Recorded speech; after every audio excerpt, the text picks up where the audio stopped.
मैं ऋषि the creator की online कक्षा में आपका स्वागत करता हूं।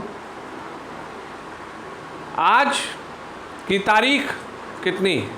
5 जून। 5 जून को किस दिवस के तौर पे मनाया जाता है? जवाब आप देंगे पर्यावरण दिवस। और इसीलिए मैंने आज के दिन को चुना ताकि मैं आज की कक्षा में पर्यावरण से जुड़े मुद्दों पर चर्चा कर सकूं। वस्तुतः पर्यावरण दिवस मनाने का उद्देश्य क्या है? सरल भाषा में बताओ। बोलोगे कि टू सेव इन्वायरमेंट, कि भाई पर्यावरण को बचाना है, पर्यावरण की गरिमा बनाए रखनी है, उसे संरक्षित रखना है। जवाब बिल्कुल सही हो, लेकिन इसकी शुरुआत कैसे हुई? शुरुआत कहां से हुई? क्या क्या हुआ? इससे और कौन कौन से तथ्य जुड़े हुए, इसकी चर्चा करने के लिए आज हम अपनी लाइव सेशन में इकट्ठे हुए। वस्तुतः पर्यावरण से जुड़ी हुई चुनौतियों के विषय में जो चर्चा शुरू हुई थी वैश्विक स्तर पे, विश्व स्तर पे, वह 1972 में हुई थी। कब हुई थी? 1972 में हुई थी। कहाँ हुई थी? स्टॉकहोम। 1972 में दुनिया के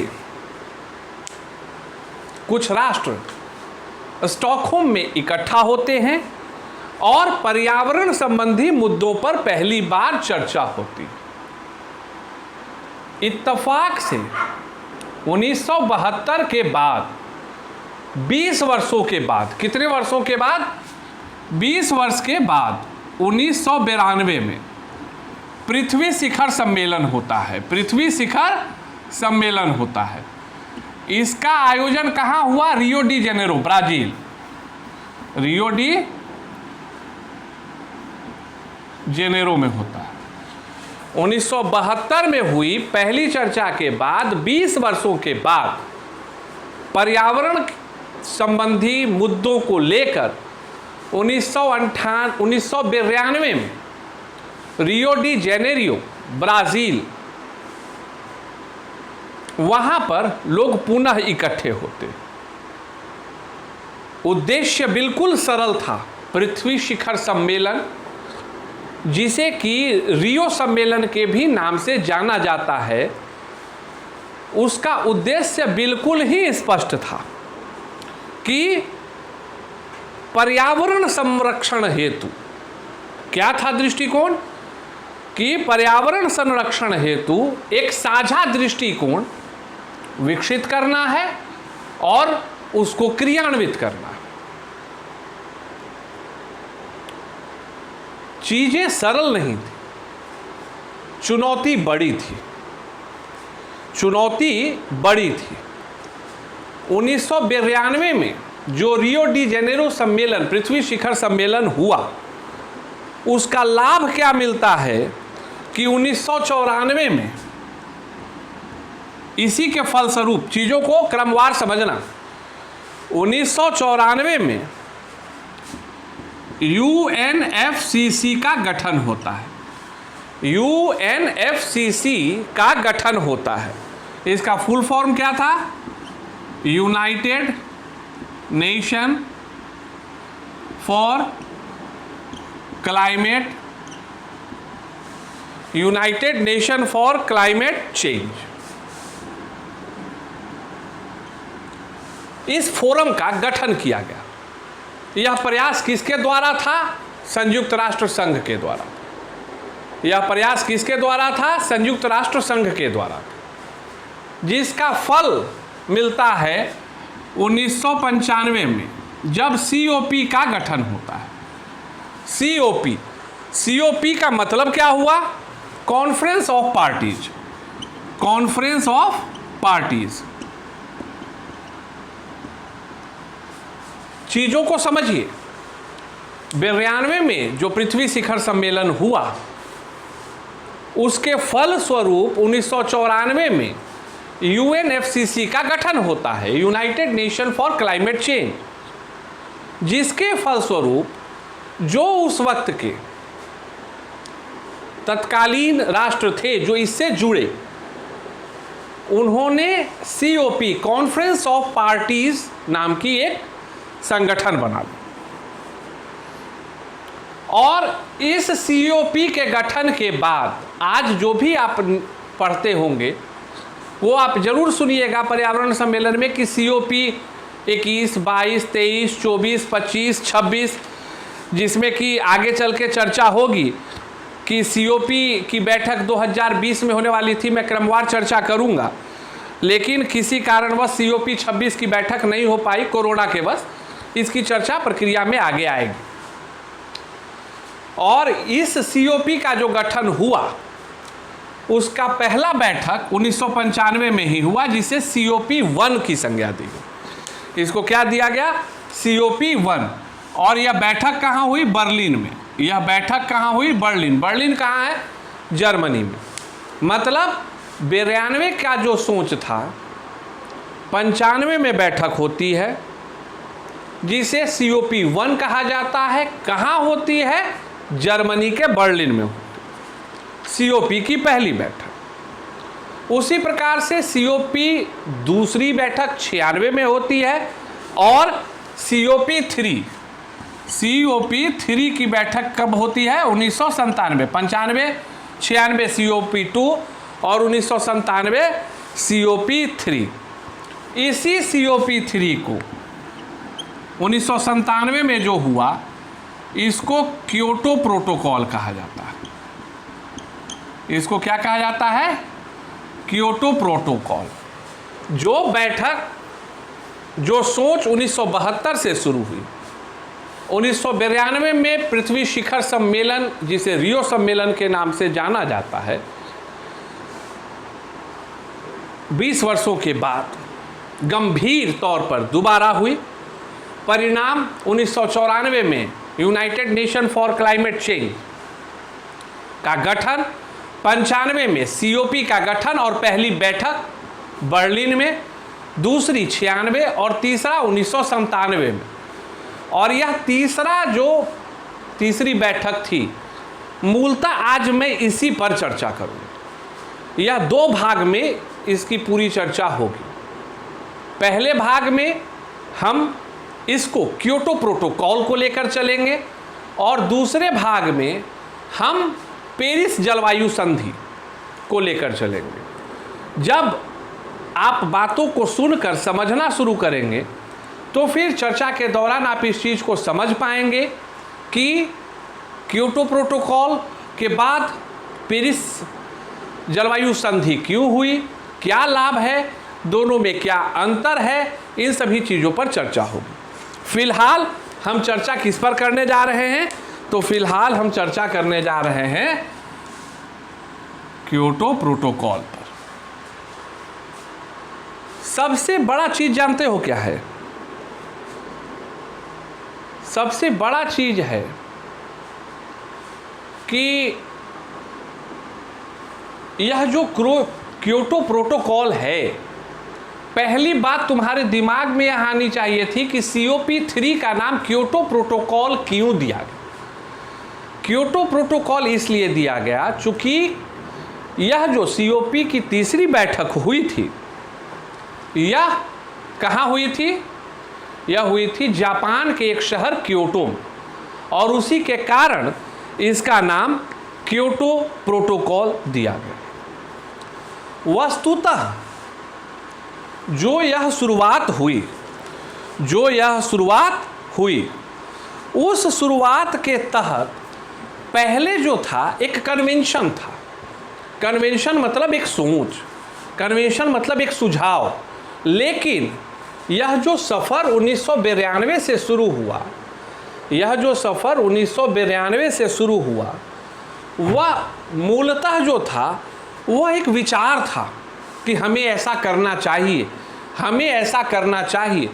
लेकिन जो 1997 में आया, 92 के 5 वर्षों के बाद, 5 वर्षों का समय लगा, जो 5 वर्षों के बाद जो चीज़ें हमारे सामने आईं 97 में, वह सुझाव नहीं था, वह बाध्यकारी था। और इसीलिए कहा जाता है कि क्योटो प्रोटोकॉल एक बाध्यकारी घटना थी। इसका अर्थ स्पष्ट था कि आपको यह चीज़ें करनी होंगी। यह ना तो आपकी मर्जी पर है, ना आपकी इच्छा पर है, ना आपके शौक पर है। विश्व के द्वारा दिया गया कि आपको यह चीज़ करनी होगी, और इसीलिए यह इसका नाम क्योटो प्रोटोकॉल पड़ा। उद्देश्य बिल्कुल ही सरल और स्पष्ट था कि किसी भी परिस्थिति में ग्रीन हाउस गैस पे कैसे नियंत्रण किया जाए। चूंकि दुनिया को यह बात समझ में आ चुकी थी औद्योगिक क्रांति के बाद कि जलवायु परिवर्तन हो रहा है, मतलब आने वाले समय में परिस्थितियां काफ़ी बदलेंगी, बिगड़ेंगी। और यही कारण था कि क्योटो COP3 के द्वारा दुनिया को एक बाध्यकारी कार्य दिया गया कि आपको उत्सर्जन कम करना है। वस्तुतः 1997 में तो हो गया कि हाँ भाई ऐसा चीज आएगा, आपको करना होगा, बाध्यकारी बात। लेकिन इतना आसान नहीं था इसको लागू करवा पाना, इतना आसान नहीं था इसको लागू करवा पाना। 2001 में माराकेश में COP की बैठक हुई, जिसे माराकेश सम्मेलन के नाम से जाना जाता। और वहाँ मतलब 97 से 2001 4 वर्ष का समय लगा इस चीज़ को फाइनलाइज करने में, तय करने में कि आखिर क्या क्या पाबंदियां होंगी, प्रोटोकॉल के शर्त क्या होंगे। और तब 2001 में माराकेश सम्मेलन के बाद यह तय कर दिया गया कि भैया इस तरह के कार्यों को हमें करना होगा। और तब जाके 2005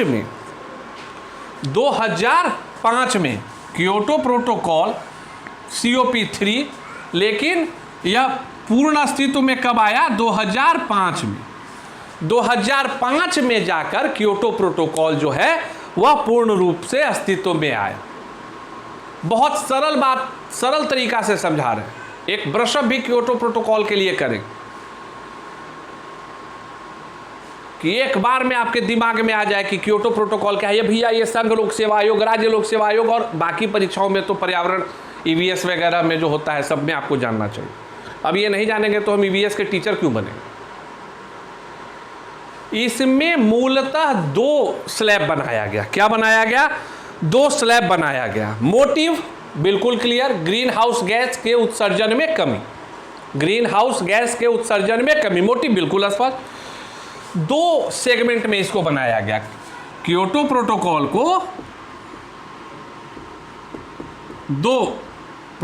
को 2 में बनाया गया। एक 2005 में तो ये लागू हुआ, लेकिन समय दिया गया इसका 2008 से। 2008 से लेके 2012 ये पहला सेगमेंट था, और दूसरा जनवरी 2013 से लेके दिसंबर 2020, ये 2 सेगमेंट में इसको बांटा गया। पहले सेगमेंट में कहा गया कि भैया आप सभी राष्ट्रों को तकरीबन 5% ग्रीन हाउस गैस के उत्सर्जन में कमी लानी होगी। मतलब एक टारगेट दिया गया कि 2008 से 2012 के बीच में प्रत्येक राष्ट्र जो इससे जुड़े हुए हैं उनको अपने ग्रीन हाउस गैस के उत्सर्जन में 5% की कमी लानी हो। और उसके बाद जब पहला फेज कंप्लीट हो जाता तो फिर और डाउन करने के लिए था कि 2000 इसमें जो था जनवरी 2013 से दिसंबर 2020 इसमें टारगेट रखा गया था 18% से, इसमें टारगेट रखा गया था 18% से। और कब के लिहाज से करना था? तो 1990 के लिहाज से।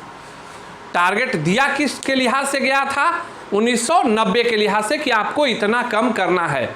और यही क्योटो प्रोटोकॉल का इंपॉर्टेंट फैक्ट था कि in 2 step we have to control over the emission of green house gases. First segment was 2018 to 12 and second 2013 to 20। पहले में 5% लगभग कम कीजिए और फिर दूसरे चरण में 18%, तब जाकर जो है इसका ऑब्जेक्टिव, इसका मोटो क्लियर होता।